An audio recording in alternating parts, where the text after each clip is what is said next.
Hello students, I hope you all are well. तो बच्चों, आज हम लोग करने वाले हैं द नेशनलिज्म इन यूरोप से बल्कान का टॉपिक। ठीक है, जिसने सारे बच्चों के पूरे नींदें उड़ा के रख दी है। बच्चों को समझ में नहीं आ रहा ये बल्कान टॉपिक है क्या, परेशान करके रख दिया है इस बल्कान ने सारे बच्चों को। तो आज हम लोग इसको पूरा समझने वाले हैं अच्छे से, और ये आपको मैं की पॉइंट्स भी दे रही हूँ। आप इसका चाहे तो स्क्रीनशॉट करके आप ये की पॉइंट्स लिख लें और अपना आंसर फ्रेम कर लें। ये जो क्वेश्चन है बच्चे, आपके एग्ज़ाम में 5 मार्क्स के आएंगे, और आप बोर्ड एग्ज़ाम का किसी भी ईयर का पेपर उठा के देख लीजिए, रिपीटेडली ये क्वेश्चंस पूछे गए हैं 2017 में, 18 में, 21 में। ठीक है, चलिए तो इसको समझते हैं क्या है। ठीक है, सबसे पहले ये जो बल्कान है ना बेटा, ये एक रीज़न था। ठीक है, ये बल्कान वाज वन रीज़न। अगर हम लोग अभी प्रेजेंट डे की बात करें तो ये सारे कंट्री को मिला के बल्कान एक अकेला कंट्री था उस टाइम। ठीक है, एक अकेला रीज़न था, एक अकेला एरिया था। ठीक है, तो क्या कहते हैं इसमें, देखिए बच्चे, इसमें आपका रोमेनिया आ जाएगा, इसमें आपका आपका अल्बेनिया आ जाएगा, ग्रीस आ जाएगा। ठीक है, यहाँ पे आपका बोस्निया आ जाएगा, यहाँ पे हर्ज़गोविना आ जाएगा। ठीक है, स्लोवेनिया आ जाएगा, साइबेरिया आ जाएगा, यहाँ पे आपका मॉन्टेनिग्रो आ जाएगा, क्रोएशिया आ जाएगा, बुल्गारिया आ जाएगा, और यहाँ पे आपका लास्ट में आ जाएगा मैकेडोनिया। तो ये सारे कंट्री को मिला के आपका उस समय का बल्कान रीजन था। ठीक है, यहाँ तक क्लियर है आपका। चलिए, ये जो बल्कान में जो लोग रहते थे ना, जो वहाँ के इनहेबिटेंट्स थे, उनको हम लोग बोलते थे सल्वास। ठीक है, the inhabitants of the Balkan they are known as Slavs. ये जो आपका है एमसीक्यूज में क्वेश्चन आ जाएगा। ठीक है, 1 मार्क्स या 2 मार्क्स के क्वेश्चन आ जाएंगे, तो इनके इनहेबिटेंट्स को सल्वास बोलते थे।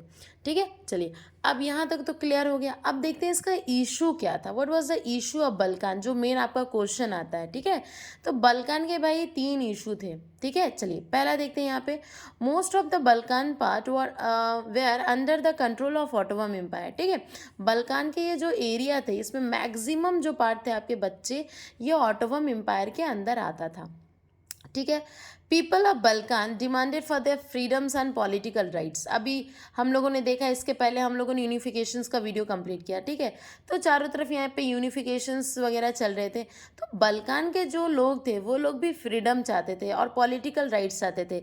ठीक है, वो लोग ऑटोमन एम्पायर के अंदर नहीं रहना चाहते थे, कि उनको भी चाहिए कि भाई हमें अपना फ्रीडम, फ्री स्पेस मिल जाए, फ्री रीजन मिल जाए, जहाँ हमारे अपने खुद के पॉलिटिकल राइट्स हो। तो वो एक इशू था। ठीक है, they wanted freedom and political rights. चलिए सेकेंड देखते हैं, Balkan wanted to capture more territory and this leads to the power of rivalry. Balkan जो थे वो क्या चाहते थे कि ज़्यादा से ज़्यादा टेरिटरी हम लोग अपने अंडर ले लें, है ना। वो ज़्यादा से ज़्यादा टेरिटरी वो जीतना चाहते थे। भाई वहाँ देखिए, आपका ब्रिटेन इतना सारा टेरिटरी जीत रहा था, आपका इटली था, जर्मनी था, है ना। सारे लोग अपने एरिया को क्या कर रहे थे, स्पेंड कर रहे थे। तो यहाँ बल्कान क्यों पीछे हो जाएंगे भाई। तो बल्कान भी क्या चाहता था, ज़्यादा से ज़्यादा टेरिटरी लेना चाहता था, जिसके कारण एक राइवलरी हुआ। ठीक है, एक राइवलरी क्रिएट हो गया।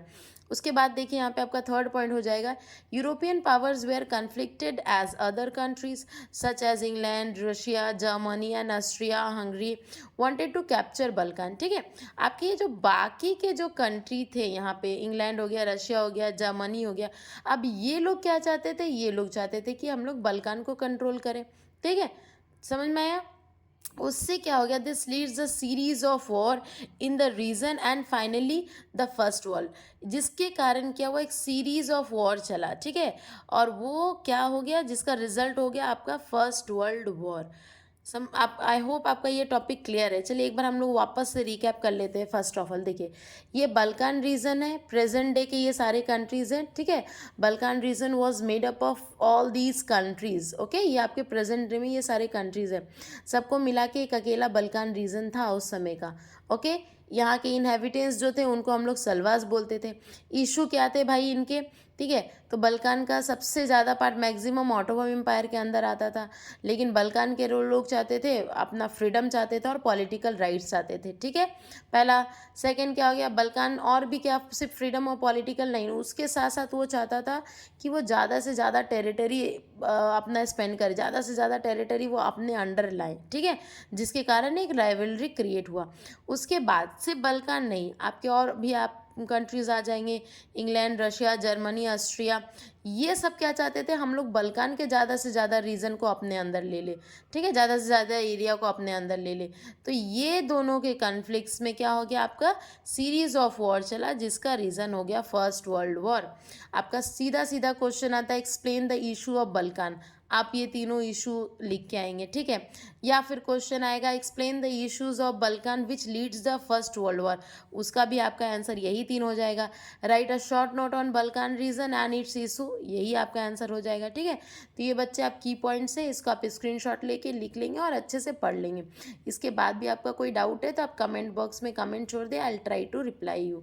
ओके, चलिए, so bye bye, best of luck your preparation and just rock your exam.